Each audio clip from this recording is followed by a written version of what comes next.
Hey, what's up everybody? Back again. I got a quick tip for you. If you're trying to remove your speaker cover off of your Ford Escape dash. I got a 2014 Ford Escape here. I'm gonna pull this dash speaker cover off. It's real easy. It's gonna go real fast. You ready? Here we go. We're gonna go ninja style. Hiya. There you have it. You got clips up front, some clips in the back.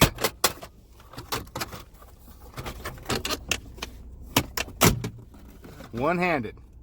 And you've got one clip right here. You're gonna press in on the little lever, pull it out. Now you're free. Go back in, just plug your wire back in.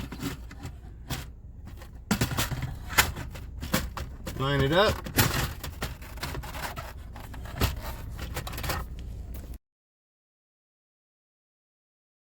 All right, I hope that helped you out. If you're trying to get in your dash and you weren't sure and you didn't want to damage anything, hit the thumbs up and subscribe if this helped you out. And I'll catch you back here again later. Thanks for visiting my channel. Bye.